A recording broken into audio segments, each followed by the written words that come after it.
All right, guys, in this video, we're going to talk about how to update your ATA when the new version comes out and you are in a trade. So first, you're going to want to bring up your Botjock account, and let's say you confirm that yes, you're in a long, yes, you're in a short, whatever trade that you're in. Make sure that you check your entry. Once you have checked and confirmed your entry for that trade that you're working on, so this is BTC, I will want to follow this trade along and say, okay, my entry is 2303. My entry is actually 2303. So I'm good with that. I know my entry is the same. Updating is going to be super easy.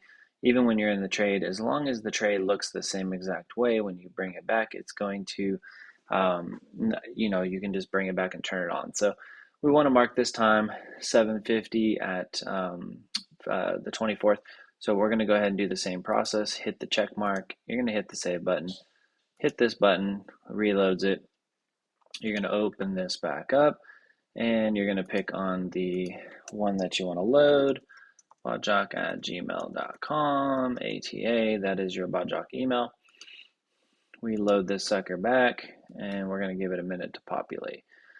If it populates at 750, this same exact trade, you do not need to do anything else. You don't have to populate an existing trade. You don't have to touch anything.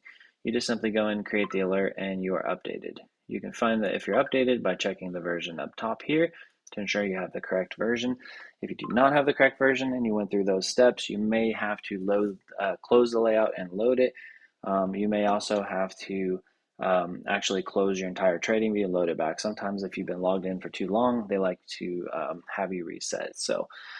But if everything is the same, again, all that matters is that what it thinks you're actually in, then you're good to go. You create the alert. If anything in here changes, let's say in this process, this shot up, took profit, and you accidentally deleted your alert, your trade didn't take profit, yada, yada, then you'll have to revisit the previous steps of the setup and management on how to add the existing trade. So updating it, it's super easy. I do recommend that you guys do update every chance you can. We actually are pushing updates pretty often, but we're trying to separate them by at least a few weeks. But we're always looking for new strategies, ways to improve this, ways to help you guys. That just kind of simplifies on getting your ATA to be easily managed and profitable for you. So I hope that helps you out. If you have any further questions, reach us at support@botjock.com or inside of our community.